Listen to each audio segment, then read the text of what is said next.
Bem-vindos à Igreja em Missão. Iniciamos hoje a segunda temporada de programas e nos próximos programas vamos dar maior enfoque à missão da Igreja e à missão dos crentes.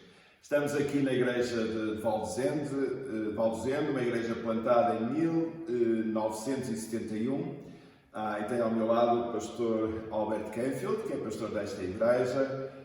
Ele é também o coordenador da Missão Creio, que mais à frente falaremos, num dos programas mais à frente, falaremos sobre este projeto, sobre este programa. E ele é também professor de metodismo no Instituto Bíblico Teológico Metodista. Domingo passado celebramos o Domingo do Metodismo e tudo, de alguma forma, aconteceu no dia 24 de maio de 1738. Pastor Albert Canfield, que história é esta do coração aquecido? Bom, John Wesley cresceu sendo instruído desde miúdo a oração, a Bíblia, a fé, mas mesmo a sua juventude, mesmo ali avançando na vida adulta, Wesley sempre sentiu falta de algo no seu coração. Há vários relatos no diário de Wesley que ele volta e meia falava dessa necessidade de buscar a santidade, buscar uma vida que agradasse a Deus. E por muitas vezes ele seguiu ali as pisadas do seu pai. Em 1725 se tornou diácono da igreja anglicana, em 1727 se tornou pastor coadjuntor de Samuel Wesley e buscando de alguma maneira agradar a Deus com a sua vida. Mas de novo, sempre faltava algo. Há um relato que em 1734 Wesley escreve uma carta para o seu pai ainda era vivo, falando que ele, uma única coisa desejava, que era a sua santidade pessoal. Em 1735 ele faz uma viagem à Geórgia, era ainda uma missão inglesa na época, e ele foi lá no intuito de converter os índios, servir a Deus. Mas depois das palavras dele mesmo, eu que fui lá para converter os índios, mas era eu, na verdade, que precisava ser convertido. E quando ele regressa dessa viagem, uma viagem muito turbulenta na travessia do Atlântico, ele volta muito mexido, justamente com muitas dúvidas e inquietações pessoais. Ele pregava de uma fé que muitas vezes ele não tinha a convicção disso.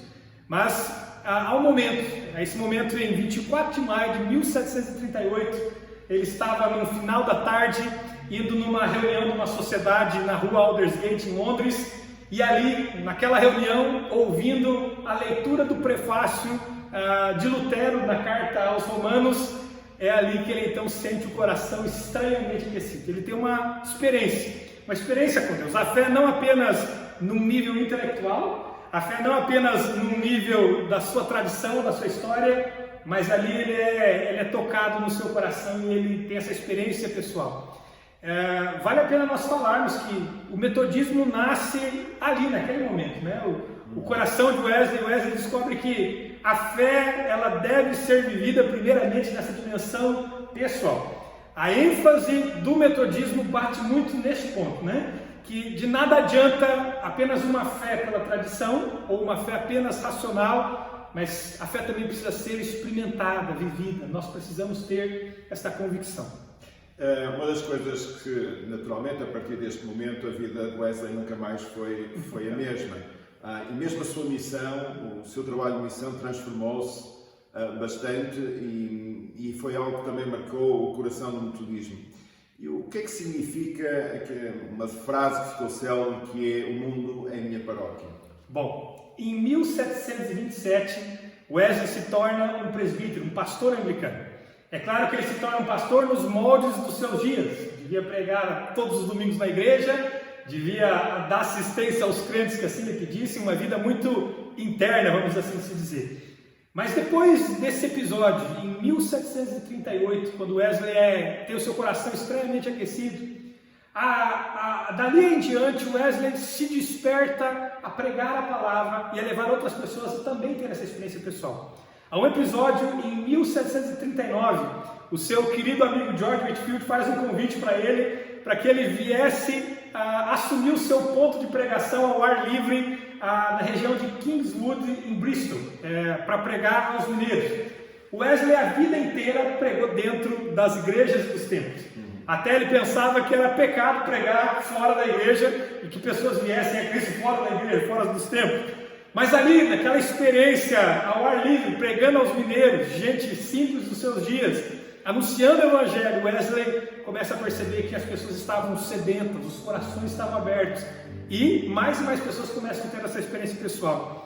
É dali em diante que o Wesley começa a perceber que a verdadeira paróquia de Deus não é a paróquia que está do lado de dentro do prédio, né? Mas essa paróquia que é o mundo. O mundo era a paróquia de Wesley. Wesley, então, ali inicia o seu ministério de pregação ao ar livre e isso se torna rapidamente uma característica do metodismo.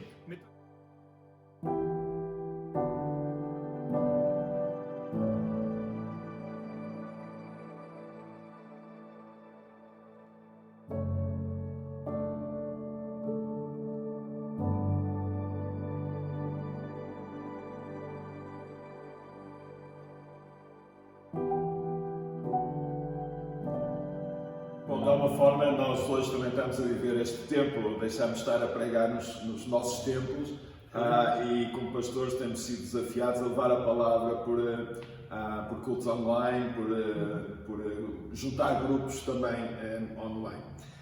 Há uma das frases de John Wesley que pode ser entendida pode ser um bocadinho com alguma controvérsia, quando ele diz: a Igreja não muda o mundo quando gera convertidos, mas quando gera discípulos. Mas a conversão não é o principal objetivo da missão? Sim, mas vale a pena a gente falar o que era conversão nos dias de Wesley, né? Naqueles dias, e também nos nossos dias, é muito comum a gente entender conversão quando uma pessoa adentra as portas da igreja, ou adentra as portas do templo, né? Muitas vezes a conversão era entendida apenas quando a pessoa passava a se tornar um frequentador, um participante daquela religião. E era essa mentalidade nos dias de Wesley, e também hoje em dia muita gente que entende conversão apenas quando passei a frequentar a igreja aqui e ali, né? Mas Wesley, quando pregou as pessoas ao ar livre, ele percebia que durante a sua pregação, e ali alguns momentos, as pessoas se sentiam motivadas, despertadas. Pessoas respondiam à fé de seguir a Cristo, comprometer-se com Cristo. Mas Wesley percebia que logo após um dia de pregação, essas pessoas levantavam as mãos, aceitavam a Cristo, ele voltava no outro dia e as pessoas estavam naquele mesmo registro, seguindo a vida a mesma maneira. Parecia que após a decisão delas de seguirem a Cristo, nada havia mudado. É por isso que Wesley percebe a necessidade do discipulado. E uma das partes fundamentais do metodismo é esta ênfase no discipulado. Wesley, ele percebeu o seguinte: de nada adianta as pessoas serem apenas despertadas a Cristo, mas elas precisam ser acompanhadas numa jornada de crescimento, de santificação, de transformação. E é exatamente isso que aconteceu. Quando Wesley percebeu que não apenas as pessoas deviam ser chamadas a vir à igreja, ou chamadas a participarem de alguma religião, algum culto, mas sim precisavam caminhar a um ponto das suas vidas, serem provas vivas de mudança e transformação.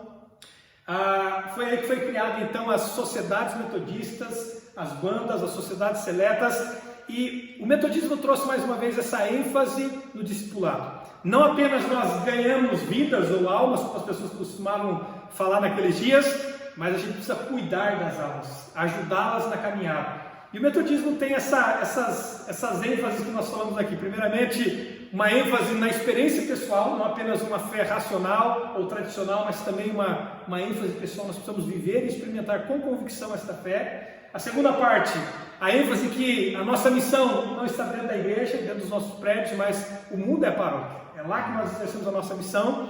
E tal como nós falamos aqui nessa frase, essa ênfase no discipulado. Nós não apenas queremos que as pessoas ouçam ou conheçam a Cristo, nós queremos caminhar com elas para que elas sejam efetivamente discípulas de Jesus. Nada mais do que cumprindo o próprio mandamento e a grande comissão que Jesus nos deixou e que está no Evangelho de Mateus, capítulo 28, de irmos e fazermos discípulos.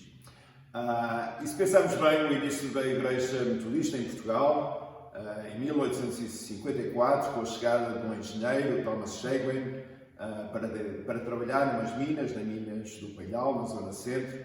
É um sinal da missão, que só existimos, só estamos cá como igreja, porque alguém esteve a cumprir a missão deixada por Cristo. E nós terminamos o programa lançando o desafio. Também tu estás preparado para te fazeres discípulo de Cristo e depois também ires e fazer discípulos? E estará também o teu coração aquecido como estava e ficou sempre o coração de John Wesley? Esperamos que sim, e vamos procurar ajudar-vos nos próximos programas da Igreja Missão a que tal aconteça. E não percam o próximo programa, que será após o domingo de Pentecostes, e que terá como tema "E o Espírito inflama". Até à próxima.